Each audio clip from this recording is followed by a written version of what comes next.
What truly makes somebody masculine? Now, you might say it's the big muscles or maybe it's the jawline, but it actually isn't that. Those are physical characteristics that display masculinity, but they don't actually represent it. And you're going to be seeing why really soon, because majority of men are actually feminine. They're not masculine today. Being masculine is not what you think at all. Most people think that masculinity is something like buff, having tons of muscles or whatever, a chiseled jawline, but these are only physical characteristics of masculinity. The modern world has changed what masculinity actually means in a lot of ways as well, and since culture and times change as well, this also comes with a little bit of change in what masculinity actually means.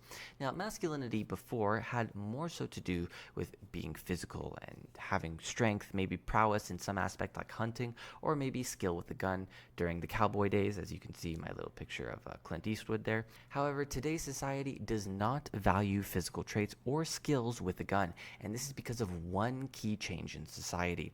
Physical strength and power in this case do not represent masculinity because society, in this case Western society, has become a matriarchy and feminized, radically feminized actually. And the only thing that could be a benefit towards masculinity and like recognized as that is the facial features up here, which is a picture of I think Shauna Pry, if I remember his name correctly. But these other two, these don't represent masculinity anymore. So that's why you see X's through all of them. Yeah. This does, I'd say this is like a half X. It's not a full X, but that doesn't actually represent true masculinity today and what actually allows for a lasting relationship to exist, which is very reliant on full masculinity and full femininity being present. Now, this adds a new layer of depth to masculinity and changes what it originally meant. So, society, in this case the West, is a matriarchy, and modern life prevents certain key aspects of what would be considered traditional masculinity. Conflict was met with force originally. Before, the man may have slapped the woman in the past, but can no longer do that, and that's because if he does today, that's right, he ends up in jail. Before, however, men had the power and would exert this power physically. However, this is no longer the case, and in this case, females have the power. The dynamic has changed from physical abuse caused by the men in the past, basically irresponsible men, to verbal abuse caused by the woman in the present, irresponsible woman. Therefore, because the dynamic is completely different in the modern world, right now the modern world is verbally dominated while the past was physically dominated. And as you can see, instead of this occurring where the man is basically hitting the woman, now the women are just yelling at the man, and the man cannot retaliate because of laws once again. What defines masculinity, though, in a verbally dominated society, or in this case, a matriarchy or a feminized society? Well, the first thing that defines masculinity is being proactive, in this case, living in the conscious, and the masculine, which is also very exhausting, by the way, not the reactive. In this case, the reactive is feminine and it's the unconscious, which is actually why the feminine or woman shit test you. Go check out the relationship playlist if you're really interested in that. The second thing that the masculine is reaction to action. Now, this is pretty important because this is related to showing the subconscious in this case, and the subconscious or your subconscious has to be demonstrated as masculine. And if it isn't, then the feminine distrusts you because they're shit testing you and they're seeing your subconscious and how your subconscious is unstable and unfit to be a leader. It's a really interesting thing. Go check out the relationship playlist once again if you're interested. The third thing that the masculine displays is intelligence. Now, intelligence, by intelligence, I mean broad level of intelligence, like knowing a lot about a lot. And the reason is because the masculine has to assume responsibility. And as you can see, my little picture here of Mr. Da Vinci. This is Leonardo da Vinci, an example of a Renaissance man, which we'll come to eventually. Now, the fourth thing that the masculine displays is competency. Basically, this means a track record of success. And yes, I use my little picture of Usain Bolt right here to sort of demonstrate and have a little play on words. Track record of success, get it? Because he runs on a track. I know, it's pretty good. So yeah, that's the example of having a track record of success. This basically means pre-selection as well. The fifth thing that the masculine is nonchalant. This is essential. If you do not have this consciously and subconsciously, the feminine will automatically not like that because they will shit test and they will eventually assume the role of the masculine, and the roles will reverse and they'll become the dom, you'll become the sub, and this is why men are feminized today. Really complicated thing, weird stuff. So please, this one's especially important, being nonchalant. And the sixth and final trait is the masculine is future oriented and does not live in the moment. They live for the future. Now this means that they are also going to be better with financial decisions. And the reason is because financial decisions require a little bit of thinking in the future and realizing, maybe buying the cat and having the resources to take care of this cat isn't worth my time right now. Even though it might bring me some temporary joy, it's not worth it in the moment because maybe I don't have the resources for this, or something along those lines. Now, I'll elaborate all of these in much more detail. The first one is the masculine is proactive, not reactive. This means that they are a leader. The masculine makes decisions at all times, and this becomes exhausting because you actually have to train your conscious to be at work a majority of the time. And it forces the conscious mind to work because, as you can see right here, this little iceberg thing, this is what it looks like. The feminine is living in this part right here, the unconscious, which is a ton of stuff, by the way. It makes it incredibly intelligent. If you think women are stupid, you misunderstand intelligence. Women are incredibly smart. They're just smart in a different way, not in the logical way. The conscious is the logical part, and one of the things is decisions. This is crucial. Now, an example of what proactive, not reactive, looks like, in this case, a masculine trait, could be what you eat at a restaurant, what your future plan is for work. Maybe it could be actively going up to a girl you find attractive and asking her out. The outcome or rejection is not a deterrent for the masculine, or in this case, being proactive, because you are making the decision. Doing this alone is easy.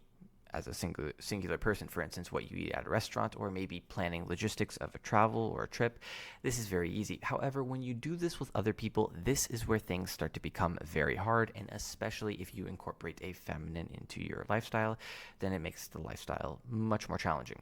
Yeah, I would recommend trying it, because if you try to take all of this into account, it gets really exhausting at a certain point.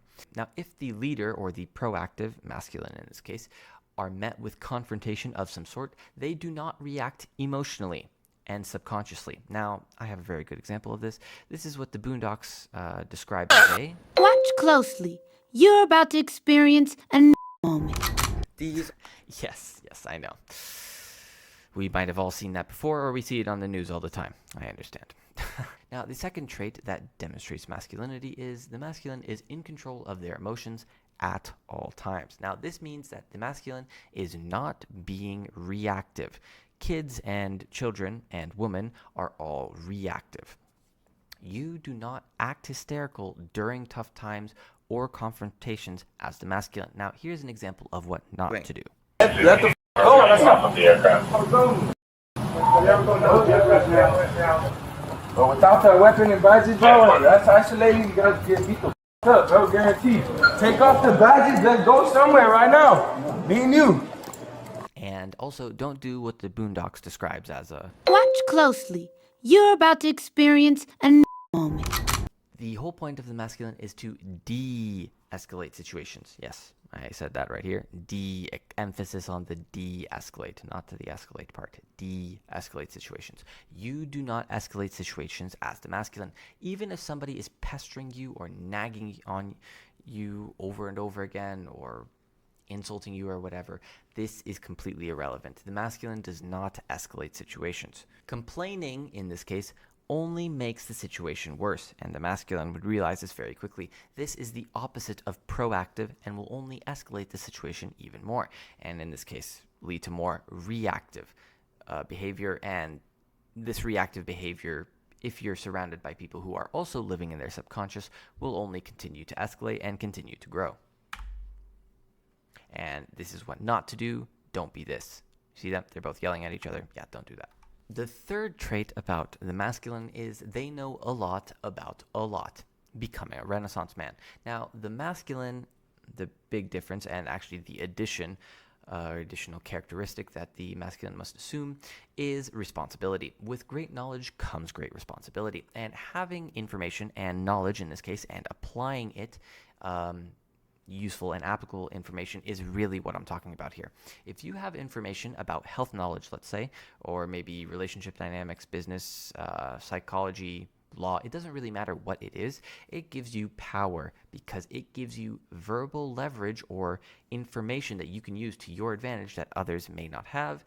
And this is essential in a non-physical society, or in this case, a feminine-dominated society. Now, the nice thing about becoming a Renaissance man is this actually has never been easier in today's day and age, and that's because of the internet. Becoming this has never been easier, and the age of the internet is exactly what allows for all of this to happen, and using your own personal experience to determine fact from inaccuracy as well is crucial to this entire process, because learning something from the internet and determining whether or not it is or isn't true based on using your personal experience to test it will be a great indicator. Now, the fourth thing that the masculine displays is competency, in this case, a track record of success. Now, this can be displayed or demonstrated in a ton of ways. For instance, you could acquire tons of money. You could be the top 0.01% of whatever. It doesn't really matter. Some sport or some game. It doesn't quite matter what it is. This is usually a really good indicator of a track record of success. And this shows, or in this case, this demonstrates some level of pre-selection. You can demonstrate competency without being the top 0.01% of whatever, by the way. This is possible, of whatever profession you might be doing or whatever your craft is. And this is because of social proof, or in this case, what's called pre-selection. Competency can come in the form of standing out in your social circle that you are in. The world is honestly a really small place, and people, in this case, how they're designed biologically, is to only really know at most 100 people pretty decently well. You don't usually know more than 100 people pretty well. Now, the fifth masculine trait is being nonchalant. This is essential. Now, as you can see of my picture right here, this woman is basically either one, shit testing, or two, basically getting angry at the guy, and the guy isn't really fazed by it. That's part of being masculine. Now, if you didn't already know, women will shit test you, and this is a given and inescapable. You cannot escape this at all. They will do this permanently, and that's because they're living in their subconscious.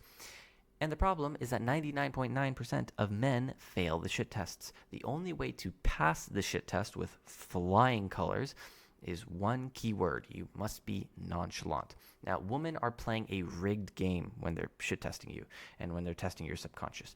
Being nonchalant basically says, I'm not playing the game. I'm not dealing with this.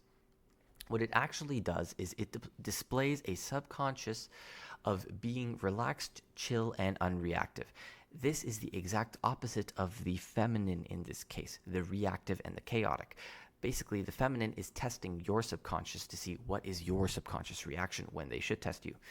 And if your subconscious reaction is reactive, in this case it's feminine, then you got some problems there, because that's going to lead to a relationship that will have either one, a lot of arguing but will still exist, or two, a divorce, or basically a separating of ways. The point of the shit test is to see your subconscious, in this case, your true self. Now, you can check out my video if you're interested in the relationship playlist, where I explain the different kinds of shit tests, and you'll see how they come about, and you could point them out in your everyday lives, because I'm 90% sure you've experienced them before. The sixth and the final trait of the being masculine is being future-oriented. Now, the masculine does not care about living in the moment and is not living in the subconscious, or in this case, off of feeling. They look towards the future and they see what the best outcome is, and basically what the best outcome they can choose could possibly be. Or maybe the best outcome as a whole, not necessarily always for themselves, but for a group. Now, an example of this is if a man, in this case, assuming that they are masculine, wanted to get a pet, like a dog, for instance, Even though the dog is nice to have around, maybe it's really cute and it's fun to play with, the real question is, do they have the resources to provide for the dog? And does the dog provide any actual benefit? Like, are they hunting with the dog for food? It's not all about how the dog will make them feel. It's about the practical use and the objective reality that the dog provides. Basically, there is more of the conscious mind incorporated into decisions and actions rather than the subconscious, which is the big difference between the masculine and the feminine.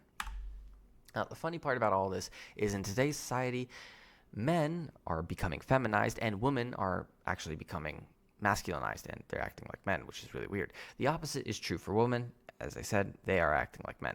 Now, go apply each of these masculine characteristics that I mentioned before, all of these right here, every single one of these, and go apply them to women today and go apply them to men today. Now, I can guarantee you the odds of finding a man which meets all of those characteristics or 6 traits are next to impossible, if not 0%. There's probably not a single man who has every single one of those. Maybe your very, very old granddad did, who would also probably be dead by this time, but that's besides the point. Yet, if you look at the traits of femininity in this case and apply them to men, which I talk about in the feminine video under the relationship playlist, they are much, much more common. By the way, that entire thing is free. Go learn from it. Please apply it to your life because I'm trying to not cause the downfall of society. I'm trying to prevent that from happening. Now, check out those videos found under the relationship playlist. Thanks for watching. Like, subscribe, comment down below. It really does help the channel grow. If you're really interested in seeing more content like this, once again, let me know. And I'll see you in the next one. Peace. Pew.